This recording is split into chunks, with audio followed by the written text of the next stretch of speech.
అది నీ కెరీర్ పరంగా హెల్ప్ అయిందా నిజంగా? 100%. అంటే యాక్టింగ్ వైజ్గా, ఎందుకంటే ఆల్రెడీ చేసేస్తున్నా, అప్పటికి చాలా ఏళ్ళ నుంచి చేస్తున్నా. డిగ్రీ జాయిన్ అయిన తర్వాత థియరిటికల్గా ఈ సబ్జెక్ట్ గురించి తెలుసుకోవడానికి ఇంకా బాగా హెల్ప్ అయ్యి. Okay okay. ఇప్పుడు కొన్ని బయటికి వెళ్ళినప్పుడు కదా, బయటికి ప్రపంచంలోకి వెళ్ళినప్పుడు కదా ఇంకో థియరీ తెలుస్తుంది. అది అవునా కాదా అని మళ్ళీ కనుక్కోవడానికి రోజు నాన్నతో అప్పుడు సాయంత్రం పూట 3 గంటలు కూర్చొని డిస్కషన్. నాన్న దగ్గర నేర్చుకున్న స్టూడెంట్సే చెప్పేవాళ్ళు నాకు పాఠాలు. ఇది అవునా, దాని గురించి ఎప్పుడైతే ఒక డౌట్ మనకు ఒక క్వశ్చన్ రేజ్ అవుతుందో దాన్ని ఎక్కువగా విడమర్చి చెప్పినప్పుడు క్లారిటీ బాగా పెరుగుతుంది. ఆ విధంగా నాకు బాగా హెల్ప్ అయింది. బిఏ థియేటర్ ఆర్ట్స్ కానీ ఎంఏ థియేటర్ ఆర్ట్స్ కానీ రెండు చాలా హెల్ప్ అయింది. నువ్వు ఆర్టిస్ట్గా స్టార్ట్ చేసావు, బాగా మంచి సక్సెస్ చూసావు, కానీ సడన్గా మధ్యలో గ్యాప్ వచ్చింది. ఏంటి ఆ గ్యాప్ రీజన్ ఏంటి అసలు? నాకు తెలియదు. నేను ఇప్పటికే ఆలోచిస్తుంటా ఎందుకు వచ్చింది. అంటే మధ్యలో 2 years మాత్రం టెలివిజన్ ప్రొడక్షన్లో ఉండి, అంతకుముందే వచ్చింది 2 years మాత్రం టెలివిజన్లో ఉండి విపరీతంగా స్ట్రెస్ కానీ, అంటే రోజు ఎపిసోడ్లు వెళ్ళాలి. అది కాదుగా అంతకుముందే వచ్చింది నీకు? అదే అంతకుముందు అంటే ప్రాబబ్లీ 1 year, దానికి ముందు 1 year. అప్పుడు ఏంటంటే నాకు సినిమాలు వచ్చినా కానీ ఒక చిన్న సినిమాలు హీరో ఇంకోటి కథాపరంగా కొన్ని బాగా నచ్చుతాయి, వచ్చేసాయి. ఎలా ఉంటుందో చెప్తున్నా ఫేజ్. వచ్చేసి సార్ మనం సినిమా చేసేద్దాం సార్, ఇదిగోండి మీకు అడ్వాన్స్ ఇంత అని. అలాగేనండి, నాకు కథ నచ్చేది, సూపర్గా ఉంది. ఇప్పుడు నేను ఊహించుకునేవాడిని ఒక కథ నువ్వు వచ్చి చెప్పిన తర్వాత. సో లొకేషన్కి వెళ్ళేసరికి అక్కడ ఏమి ఉండేవి కావు. ఓకే, ప్రొడ్యూసర్ డబ్బులు పెట్టలేదును, లేకపోతే ఆర్టిస్ట్ కుదరలేదును, డబ్బులు ఇవ్వకపోతే రాలేదును, ఎక్విప్మెంట్ రాలేదును. ఒక్కొక్కసారి నేను లొకేషన్కి వెళ్ళిన తర్వాత ఇదేనే లొకేషను ఏంటి ఇంకా రాలేదండి, ఇంకా యూనిట్ బండి రావాలి. ఓకే, ఇలాంటి సందర్భాలు జరిగాయి. ఎందుకు వచ్చిన వాళ్ళు నాకు వాళ్ళు ఏంటంటే ప్రొడక్షన్ చేస్తారు, సగం దాకా వెళ్ళిన తర్వాత ఆగిపోతుంది. ఓకే, సినిమా కంప్లీట్ అయిపోతుంది, అయిన తర్వాత పబ్లిసిటీ దగ్గర డబ్బులు లేక ఆగిపోతుంది. అంతా అయిపోయిన తర్వాత నేను హడావిడిలో ఉంటాను. నిన్న రిలీజ్ అయిందిగా మీ సినిమా అనేవాళ్ళు. అది ఎప్పుడు రిలీజ్ అయింది, అయ్యో. సో ఇన్ని రకాల కైండ్ ఆఫ్. ఇప్పుడు నువ్వు మాట్లాడుతున్నా నువ్వు హీరోగా చేసిందా? హీరోగా చేసినవి. ఓకే, ఇంక ఎందుకు అంటే నాకు తెలిసి నువ్వు హీరోగా చేసి తప్పు చేశానని ఎప్పుడన్నా ఫీల్ అయ్యా? ఎప్పుడు ఫీల్ అవ్వలేదు. అదే నీ బ్రేక్ కి కారణమేమో అవ్వచ్చేమో అని అప్పుడన్నా అనుకోవట్లేదు. బయట జనాలు అనుకుంటే అది వాళ్ళ ఇష్టం. అంటే తను హీరోగా వెళ్ళిపోయాడు కదా, ఇంకా మనం దీంట్లో మళ్ళీ తెప్పి అనుకుని ఉంటారు. అది వాళ్ళ తప్పు కూడా కాదు, అది చాలా మంది విషయాల్లో జరిగింది. పాపం హీరో ఉంటాడు కదా, మళ్ళీ మనం చిన్న వేషం ఇచ్చో లేకపోతే క్యారెక్టర్ రోల్ ఇస్తే చేస్తాడో చెయ్యడో అలా ఒకటి. ప్లస్ హీరోస్ కూడా అనుకోవచ్చు, అబ్బో వాడు హీరో అయ్యాడు ఇప్పుడు. అన్ని రకాలు ఉంటాయి కదా, అన్ని రకాలుగా అనుకుంటారు కదా. Could be there. బట్ ఒకటి రాంగ్ నోషన్ ఏంటంటే అలా అనుకోవడం ఛాన్స్ లేదు. నేను హీరోగా చేస్తూనే మిగతా సినిమాలు కూడా చాలా చేస్తున్నా.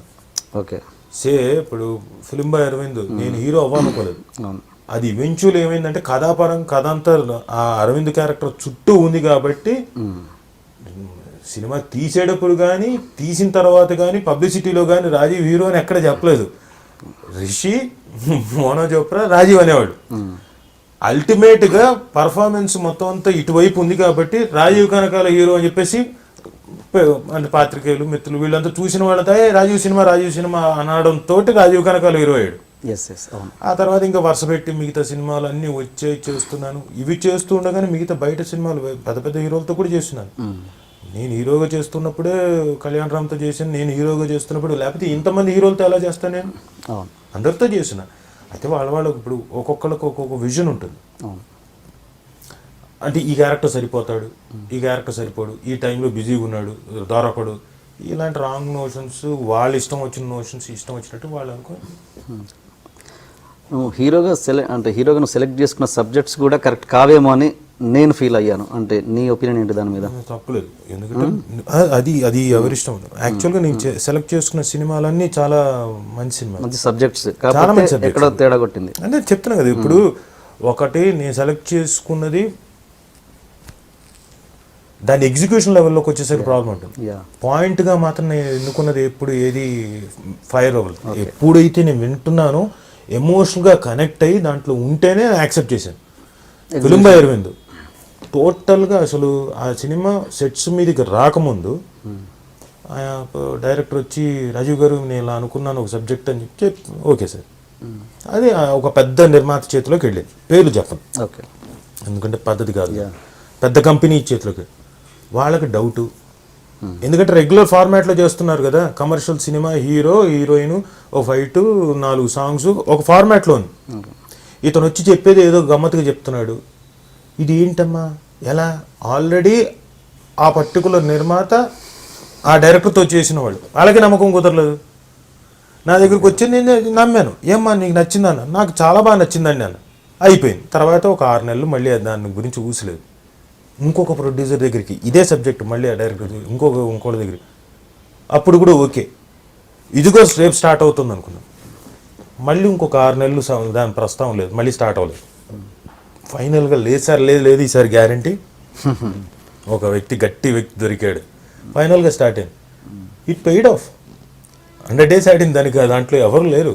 ఓకే, మహా అంటే 3 క్యారెక్టర్లు, రిషి, రాజీవ్, మోనా చోప్రా, మిగతా అన్ని ఒక సీన్ ఇలా వచ్చిపోయే క్యారెక్టర్లు. కరెక్ట్, స్టార్ కాస్ట్ లేదు, 100 days ఆడింది. కరెక్ట్. ఆ తర్వాత బ్లాక్ అండ్ వైట్ అనే సినిమా చేశాను. బ్లాక్ అండ్ వైట్ అంటే ఫార్ ఫెచ్డ్, అంటే పాయింట్ వైజ్గా కూడా చాలా ఫార్ ఫెచ్డ్ సినిమా. చాలా మంచి టాక్ కూడా వచ్చింది, 50 days ఆడింది. సో నేను చేసినవి ఏది, ఇప్పుడు ఫ్లాష్ న్యూస్ ఒకటి చేశాను, అంటే డిఫరెంట్ బ్యాక్ డ్రాప్స్ జాన్. నేను అన్నది ఓకే, నేను అన్నది పాయింట్, నేను కూడా ఆ సినిమాలు చూడలేదు కానీ పాయింట్స్ వైజ్ గా నేను అనట్లేదు. అంటే ఓకే, సెలెక్ట్ చేసిన బ్యానర్స్ కావచ్చు, డైరెక్టర్స్ అది కావచ్చు, మనం ఎక్స్పెక్ట్ చేయలేం కదా. ఇప్పుడు ఇప్పుడు ఎలా ఉందంటే మిగతా బ్యానర్స్ ఉన్నాయి. ఇప్పుడు నా దగ్గర మంచి కథ ఉందని చెప్పేసి పెద్ద నిర్మాత దగ్గరికి వెళ్ళాను, ముందు నమ్మరు. ఎందుకంటే వాళ్ళు ఎంతసేపు పెద్ద హీరో, నేను 10 రూపాయలు పెట్టానా ఒకేసారి 100 రూపాయలు ఎలా సంపాదించాలని చూస్తారు, అది వ్యాపారవేత్త ఆలోచన. నేను ఒక అద్భుతమైన కళాఖండాన్ని సృజించాను, నేను దాన్ని రచించాను, ఇంకోటంటే ఎవరికైనా కనవసం, ఆ డబ్బులు పెట్టి నువ్వు సృజిస్తానంటే ఎలా అంటారు. This is the basic formula. So వాళ్ళకి అర్థం కాదు. సో ఏం చెప్పినా వాళ్ళు ఆ రేంజ్లోనే ఆలోచిస్తారు. సో నాకున్న పరిధిలో ఇప్పుడు నేను ఒక డైరెక్టర్ వచ్చి కథ చెప్పాడు, ఇది నాకు నచ్చింది, మీ పక్కన ఉన్న ప్రొడ్యూసర్కి ఏమో అంత సత్తా లేదని నాకు తెలుసు, నేనేం చెప్పగలుగుతాను, చేయకూడదని. పాపం అతను తీసుకొచ్చాడు, పెడతాన్నాడు, కుదిరితే నేను ఓకే అనాలి, లేదంటే నా వల్ల కాదని చేతులు ఎత్తాను పెట్టి పంపించారు. కొన్నిసార్లు ప్రొడ్యూసర్లు చాలా డబ్బులు ఉన్నవాళ్ళు ఉన్నారు, చాలా మంచి ప్రొడ్యూసర్ వచ్చారు, డైరెక్టర్ ఏం మ్యాటర్ ఉండదు, అది సార్ మనకి చెప్తుంటాడు,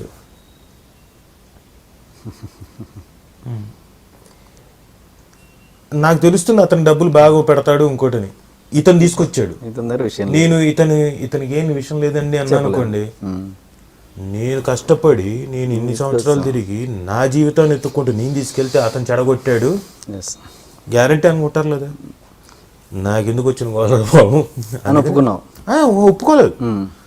నాకు నచ్చితే నచ్చింది, లేదనుకో నా వల్ల కాదు బాబు, క్యారీ ఆన్. కొన్ని ఈ సినిమా రొమాంటిక్ సినిమాలు కూడా చేశావు, ఏది ప్లీజ్ సారీ పెళ్ళైంది,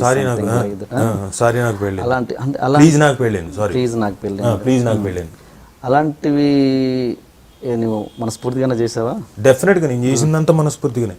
అందులో ఇన్ఫాక్ట్ ప్లీజ్ నాకు పెళ్ళైంది అన్నది సబ్జెక్ట్ పరంగా చూస్తే చాలా మంచి సబ్జెక్ట్, లేడీస్ ఓరియంటెడ్ సబ్జెక్టు. అందులో ఒక అమ్మాయి జీవితంలో ఎప్పుడైనా తప్పు చేసి అల్టిమేట్గా చూపించే దాంట్లో ఇప్పుడు తెర మీదకి వచ్చేసరికి ఏమైపోతుందంటే, ఎస్పెషల్లీ ఈ పర్టికులర్ ఫీల్డ్లో మీ కాంట్రవర్సీ, సెక్స్, భయం, ఈ 3 ఎలిమెంట్స్ బాగా ముడిపోతాయి సినిమా మేకింగ్లో. అంటే వేరే చూద్దాం కానీ ఈ ఎలిమెంట్స్ ఆ పాయింట్ని చూపించడానికి దాని మీద ఎంఫసిస్ చేస్తే ప్రాబ్లం అవుతుంది. అందులో ఎక్కడ మేమేం చేయో దారుణంగా చూపించింది, కాకపోతే పర్ఫార్మెన్స్ ద్వారా ఏంటంటే గ్లోరిఫై అయిపోయింది. I can't help it. ఇప్పుడు అందులో ఈ నెట్స్లో మామూలుగా ఈ పలానా సీన్ చేసి రాజీవ్ కనకాల ఫోర్సింగ్ ఇంకొక పేర్లు ఆర్టిస్ట్ పేరు పెట్టకూడదు, ఒక నటిని అనగానే దానికి క్లిక్లు ఎక్కువ, వ్యూస్ ఎక్కువ, అవే చూస్తారు ఎక్కువ శాతం. అదే రాజీవ్ కనకాల ఇప్పుడు 7 ఏళ్ల క్రితం 8 ఏళ్ల క్రితం వచ్చిన సినిమా అలాంటిదే, దానికి ముందు వచ్చిన సినిమా, అందులో మోటివేషనల్ స్పీచ్ అని ఒకటి ఏదో పెట్టారు, దానికి రావు అంత. అలా ఓకే, అలా అని చెప్పేసి మన బాధ్యతను మరవద్దుగా. అయ్యో ఎప్పుడు మరవలేదుగా. సబ్జెక్ట్ ఎప్పుడైనా కానీ సినిమా అన్నది ఒక ఆర్ట్ ఫామ్. దాంట్లో ఉన్న ఎలిమెంట్ చెప్పడానికి నిజంగా ఒకవేళ నేను అలాంటి చెయ్యాలనుకుంటే తెర మీద చేయాలా? అవసరమా నాకు? ఎప్పుడు అవసరమా? కాదు కదా. అలాగే నువ్వు ఖాళీ ఉన్నప్పుడు ఏదో సినిమా వచ్చింది ఒప్పేసుకోవడం చేయడం అలా అలా జరిగింది కదా. నాకు నిజంగా సబ్జెక్ట్ నచ్చే, అంటే దాంట్లో ఫార్మాట్ ఒక మెసేజ్ ఇంకోటి ఉంది కాబట్టి ఓకే. అందులో ఇప్పుడు ఇందులో ఉంది అన్న, ఇప్పుడు ఒక రాజుగారి గది అనే సినిమా ఇప్పుడున్న ఎగ్జాంపుల్ చెప్తాను, ప్రస్తుతం అన్న దాంట్లో దీనికి దానికి కంపేర్ చేసి చెప్పారు. రాజుగారి గదిలో ఒక మెసేజ్ ఉంది. నా క్యారెక్టర్ ద్వారా, డాక్టర్ క్యారెక్టర్ ద్వారా సమాజానికి ఉపయోగపడేవి, అంటే మీరు కళ్ళు కానివ్వండి, ఇంకో దాని గురించి ఎవరు మాట్లాడట్లే. ఓకే. నేత్రదానం, ఆర్గన్ డొనేషన్ గురించి చాలా అద్భుతమైన మెసేజ్ ఉంది, దాని గురించి ఎవరు మాట్లాడట్లేదు. అంతసేపు ఏం మాట్లాడుతున్నాం? రాజుగారి గది హిలేరియస్ హిట్, సూపర్ కామెడీ, నవ్వించారు, భయపెట్టారు. దీని గురించి ఎవరైనా మాట్లాడుతున్నారా? ఉంది అందులో, కానీ అది ఓకే, అదొక ఎలిమెంట్. అలాగే ఇప్పుడు ప్లీజ్ నాకు పెళ్ళైందిలో ఒక అమ్మాయి అప్పుడెప్పుడో ఎవడో చేసిన ఏదో పనికి ఆ అమ్మాయి జీవితం ఎలా నాశనం అవుతుంది, ఒకవేళ ఆ సిచ్యువేషన్కి ఇలా రియాక్ట్ అయితే ఒప్పుకుంటే అమ్మాయి జీవితం ఏమవుతుంది, ఒప్పుకోకపోతే ఏమవుతుంది, ఇలా కాకుండా రెండు కాకుండా ఇంకొక ప్యాటర్న్ ఏముంటుంది, ఇది అందులో ఉండే ఎలిమెంట్. కానీ జనాలు ఏం తీసుకుంటున్నారు? Negative things. అంతే. ఇది ఇలాంటి సీన్స్ చూసినప్పుడు సుమ గారు ఏంటి ఆమె రియాక్షన్ ఏంటి? ఫస్ట్ ఆఫ్ ఆల్ చూడదు, ఎవరికైనా ఉంటుంది కదా డెఫినెట్గా, లేకపోతే ఇంకా లవ్ లేనట్టు. And more over it's acting. Okay. నిజంగా జరిగిపోతుంది అనుకుంటే కష్టం కదా. అలా అంటే నేను చేసిన ఫిలిం బాయ్ అరవింద్లో దయ్యం ఎఫెక్ట్, నిజంగా దయ్యాలు వచ్చేలే. యాక్టింగ్ కొన్ని ఇబ్బందికరమైన సిచ్యువేషన్లు కాబట్టి చూడడానికి ఇష్టపడరు, చూడదు కూడా. ఓకే. నేను కొన్నిసార్లు కావాల్సినే అంటే తెలియాలి, రేపు పొద్దున ఎవరో ఒకళ్ళు ఎక్కడి నుంచి ఏంటి మీ ఆయన ఏంటి ఇలాంటివన్నీ వస్తుంటాయి, అందుకని అన్నా కానీ చూడదు. And for more videos, please subscribe to iDream. Please subscribe to iDream. Please subscribe iDream. And please subscribe to iDream. For more videos, subscribe to iDream. please like, share and subscribe to the channel. Congratulations, iDream. Subscribe to iDream. Subscribe to iDream. So subscribe to iDream Media. iDream ki iDream team andarki huge congratulations. Please subscribe iDream Media. Please subscribe to iDream. Subscribe iDream. Please subscribe to iDream. iDream అంటే నా కళల channel subscribe చేసుకున్న నోరు తిరుగుతలేదు, మీరైతే గంట గుర్తు కొట్టండి. For more such videos, please subscribe to iDream. Subscribe to iDream. Please subscribe to iDream. Please subscribe iDream Media. Please do subscribe to iDream. Please subscribe to iDream Media. For best entertainment and information, please subscribe iDream. And don't forget to subscribe to iDream.